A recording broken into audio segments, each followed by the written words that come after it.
Malgré les restrictions sanitaires, le FRAC Auvergne continue ses projets.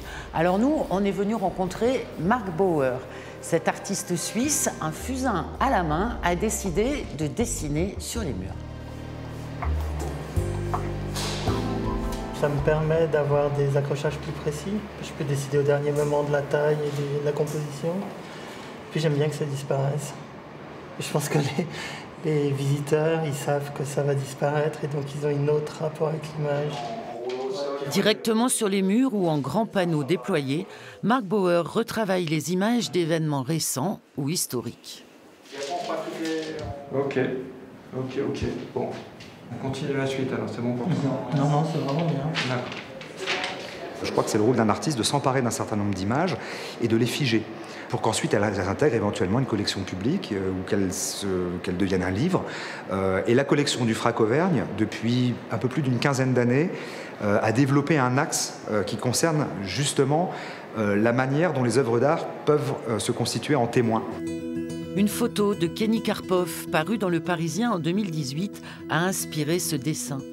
Des centaines de migrants naufragés ont été secourus par l'équipage de l'Aquarius. L'idée de départ, c'était de me dire, il y a ce drame, donc ces gens venaient d'être sauvés.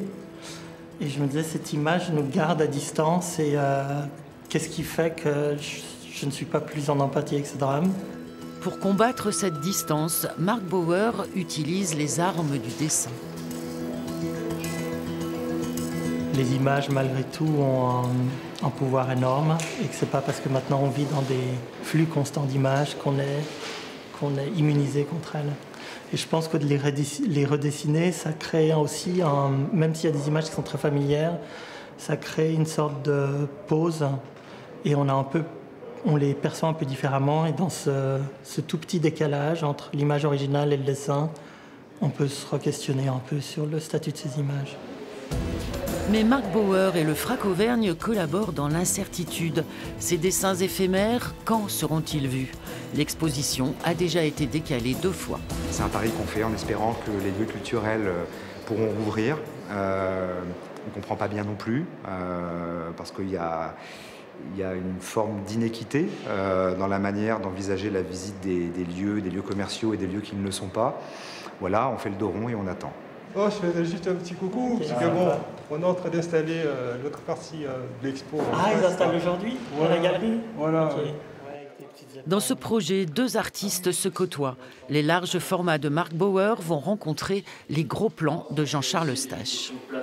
Je suis un artiste plutôt discret, et donc là, d'un seul coup, je me trouve sur le feu de la rampe, et je ne sais pas comment m'en dépêtrer, mais ma foi, en effet, je ne peux nier que bon, c'est une grande joie, en effet. Ouais. On va maintenant traverser la rue. Ne sachant pas quand les musées vont rouvrir, le FRAC a décidé de partager l'exposition avec la Galerie Gasto, juste en face. Cette collaboration publique-privée permet de montrer quand même quelques œuvres au public.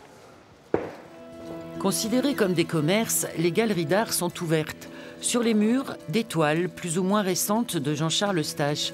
Depuis 2011, l'artiste expose régulièrement chez Claire Gasto. C'est aussi elle qui a défendu le travail de Jean-Charles Eustache depuis 10 ans, bec et ongle, je dirais, c'est-à-dire qu'en lui faisant confiance, le passage notamment des peintures figuratives aux peintures dites abstraites n'a pas été évident parce qu'il a déconcerté énormément de gens. Moi, je m'en souviens très bien à l'époque. Elle a continué à lui faire confiance. Donc je trouve qu'elle a toujours joué son rôle de galeriste plus que de marchand. Dès le 6 mars, le public pourra profiter de la Galerie Gasto. Le FRAC, lui, espère une ouverture prochaine et veille sur les dessins de Marc Bauer jusqu'au 13 juin.